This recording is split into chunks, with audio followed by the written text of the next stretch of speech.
दोस्तों, क्या होगा ऐसे मानव समाज का जहाँ स्वार्थपरता हो, पक्षपात हो और अवसरवादिता हो। ऐसा मानव समाज जहाँ शासन व्यवस्था की कमी हो, जहाँ मानव के बीच में उसके आर्थिक लेवल को देखकर, उसका इकोनॉमिक लेवल स्टेटस को देखकर भेदभाव किया जाता है। ऐसे में आम जनता अपने आप को और अपने वजूद को खोती हुई पाएगी। ऐसे में आम आदमी पूरी तरह से शोषित होगा। शोषित वर्ग और शासन व्यवस्था की कमी से जो ऊंचे वर्ग के लोग हैं, उनका बोलबाला होगा। और ऐसे में शासन व्यवस्था को मजबूती देने वाली हमारी जो पुलिसकर्मी हैं, हमारा जो पुलिस तंत्र है, पुलिस का सिस्टम, वह भी पूंजीपतियों का यानी कि अमीर लोगों का ही पक्षपात लेगा और अवसर पाकर उनसे वाहवाही पाना चाहेगा। हमेशा ऐसे अवसर को ढूंढता रहेगा।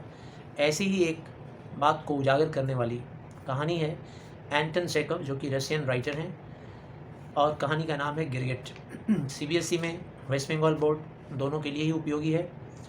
वीडियो अगर आपको पसंद आए तो आप लोग चैनल को सब्सक्राइब कीजिए और ज़रूरतमंद लोगों के पास इसको शेयर कीजिए, अपने दोस्तों को शेयर कीजिए, बेल आइकन को भी प्रेस कीजिए ताकि फिर से हमारी नई वीडियो आपके पास टाइमली पहुंच जाए। Thank you. कहानी की शुरुआत एक ओचू मेलोव नाम के पुलिस के दारोगा से और उसके साथ एक मौजूद सिपाही एल्दरिन से शुरू हो रही है। दोनों ही शहर के चौक पर घूमते हुए नज़र आ रहे हैं। ओचू मेलोव के हाथ में कुछ बंडल वगैरह है कागजात के, और उसके हवलदार, उसका जो गार्ड है एल्दरिन, उसके हाथ में झड़बेड़ियाँ यानी कि जंगली बेरों का एक बड़ा सा टोकरी है, जिसको उन लोगों ने शायद किसी से जब्त किया है।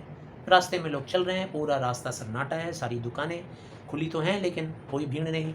तभी अचानक उस चौक पर एक व्यापारी होता है लकड़ी का, जिसका लकड़ी का कारखाना है, गोडाउन है, और उस लकड़ी के कारखाने के पास से कुछ कुत्ते की चीखने चिल्लाने की आवाज़ आ रही है, किकियाने की आवाज़ आ रही है, और एक आदमी के भी चिल्लाने की आवाज़ आ रही है, शोर सुनाई देता है।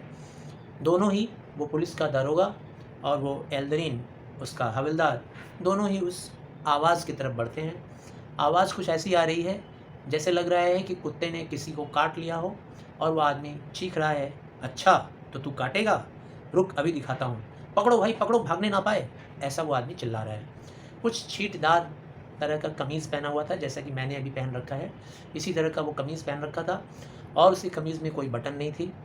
और जब इन लोग पीछे की तरफ मुड़े, हवलदार और पुलिस का वो दारोगा, तब दिखाई दिया कि वह व्यक्ति दौड़ता हुआ उस कुत्ते को पकड़ने की कोशिश में गिर पड़ता है और कुत्ते की पिछली टांग को पकड़ लेता है, और कुत्ता किकिया रहा है, ज़ोर से चिल्ला रहा है। दोनों हवलदार और दरोगा उसके पास पहुंचते हैं। इतने में सारी की सारी भीड़ उस पिचुगिन नाम के व्यापारी के लकड़ी के गोदाम के पास इकट्ठा हो जाती है। यहाँ ये लोग जाते हैं और भीड़ को इकट्ठा करते हुए, मतलब भीड़ को चीरते हुए, अंदर घुसते हुए पूछते हैं कि क्या बात है। पुलिस के दारोगा ओचू मेलेव को उनका हवलदार सिखाता है, जनाब लगता है कोई झगड़ा फसाद चल रहा है, यानी दोनों ही अवसरवादी हैं, अवसर ढूंढ रहे हैं कि कहीं झगड़ा झमेला हो तो उसमें चलें और डरा धमका कर कुछ ऐंठ लें। जब तक ये लोग वहाँ पहुँचते हैं, वह व्यक्ति जिसकी उंगली कुत्ते ने काट ली थी, वह अपनी उंगली को ऊपर उठाए हुए सबको दिखा रहा है और कह रहा है, देखो देखो मेरी उंगली को इसने काट लिया कुत्ते ने, मैं इसको ऐसे सस्ते में नहीं जाने दूंगा, सज़ा तो इसे दिलवाऊंगा ही इसके मालिक को, और उससे पैसे की वसूली भी करूंगा। पुलिस वाला जब पहुंचता है तो कहता है, क्यों भाई तुम अपनी उंगली क्यों दिखा रहे हो, ऐसे क्या हो गया तुम्हारी उंगली को, क्यों चिल्ला रहे हो।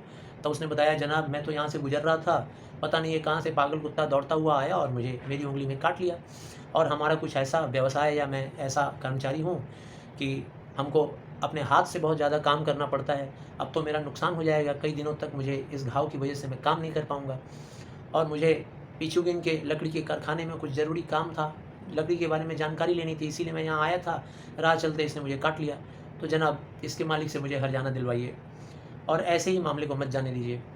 अवसर पाता है वहाँ पर एल्दरिन भी और ओचू मेलेव दारोगा भी। वह विश्वस्त करता है किसे, खुकीन नाम के उस आदमी को, उस आदमी का नाम जिसकी उंगली कटी है उसका नाम खुकीन है। कहता है, तुम चिंता ना करो, मैं देखता हूँ ऐसे कौन है वो लोग जो अपने चौपाए जानवरों को, कुत्तों को रास्ते में यूं ही छोड़ देते हैं, ये कोई मतलब है, मैं देखता हूँ, ऐसे लोगों की मैं खबर लूँगा अच्छी तरह से, और तुम चिंता ना करो, तुम्हें इसका ज़रूर हर्जाना मैं दिलवाऊँगा। दारोगा ओचू मेलेव अब सबसे पूछता है, आखिर ये कुत्ता है किसका, मैं पूछता हूँ ये कुत्ता है किसका। वो इस अवसर को ढूंढ रहा है कि शायद कुत्ते का मालिक सामने आ जाएगा तो उससे वसूली कर लेंगे, कुछ हमारा भी काम हो जाएगा, थोड़े बहुत पैसे इस खुकीन को दिलवा देंगे जिसकी उंगली में चोट लगी है, बाकी पैसे हम ले लेंगे डरा धमका कर। लेकिन जब कोई जवाब नहीं आता है तो ओचू मेलो अपने हवलदार को ऑर्डर देता है कि लगता है आवारा कुत्ता है, मरवा दो इसे। तभी भीड़ में से आवाज़ आती है कि ये जनरल झीगालोव का कुत्ता है। जनरल, पुलिस का जनरल, यानी पुलिस का सबसे हेड जो जनरल होता है, मुखिया, उसका कुत्ता है। कोई भीड़ में से कहता है। जैसे ही पुलिस का दारोगा सुनता है कि पुलिस के जनरल का कुत्ता है, फिर वहाँ अवसर उसको मिलता है पुलिस से वाहवाही पाने का। वो ये सोचता है कि हम इस आदमी को जिसकी उंगली कटी है उसी को सज़ा दिलवा देते हैं, और जिसका कुत्ता है पुलिस के जनरल का, उससे शाबाशी पालेंगे, इनाम भी पालेंगे।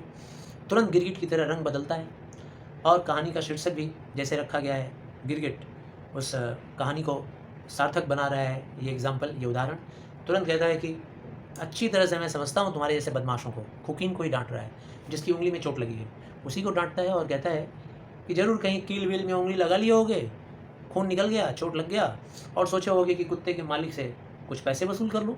तुम्हारे जैसे बदमाशों को मैं अच्छी तरह से जानता हूँ। यानी कि जिस तरफ पलड़ा भारी है सामाजिक स्टेटस का या फिर आर्थिक स्टेटस वाले इंसान का, उसी तरफ वो झुक जाता है, और जिस तरफ गरीबी है, कमज़ोरी है, उनके प्रति उसका रुख बहुत ही रूड हो जाता है, बहुत ही कड़क मिजाज का हो जाता है। तो उसका जो हवलदार है वो भी कह पड़ता है, कहता है जनाब ये बहुत बदमाश आदमी लग रहा है देखकर, इसने ज़रूर जलती हुई सिगरेट कुत्ते के मुंह पे लगा दिया होगा पीने के लिए, और कुत्ता तो समझदार है ना, जनरल साहब का कुत्ता है, बेवकूफ़ तो है नहीं, और उसको गुस्सा आ गया होगा और उसने काटा होगा। तभी खुकीन जिसकी उंगली में चोट लगी है गुस्से में आकर कहता है, अबे काने, जब तूने देखा नहीं तो तू क्यों ऐसी बात कर रहा है? दारोगा साहब को खुद ही पता होगा क्या सही है क्या गलत है, उनको ठीक पता होगा। और साहब इस बात का फ़ैसला अदालत में हो जाए तो अच्छा रहेगा, अदालत में इस बात का फ़ैसला करवा लीजिए। वैसे मेरा भाई खुद का पुलिस में है और वह कानून जानता है। आज के कानून में ऐसा कहीं नहीं लिखा है कि इस तरह के आवारा कुत्ते किसी को काटते फिरें, रास्ते पर चलते हुए इंसान को काट लें। मेरा खुद का भाई पुलिस में है और वो इस कानून को जानता है। ये सुनते ही दारोगा का पतलून ढीला हो जाता है। भाई समझ जाता है कि भाई इसके घर में खुद पुलिस वाला है, तो तुरंत पलड़ा साफ़ कर लेता है, तुरंत पलटी मार जाता है किसकी तरफ, गिरगिट की तरह रंग बदलता है वापस से और आ जाता है खुकीन की तरफ।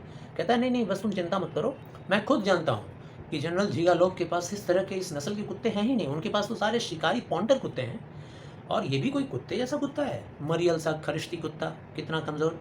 ऐसे कुत्ते रसिया के मॉस्को या पीटर्सबर्ग में अगर दिखाई दे दें तो बिना कानून की परवाह किए बगैर इसकी छुट्टी कर दी जाएगी।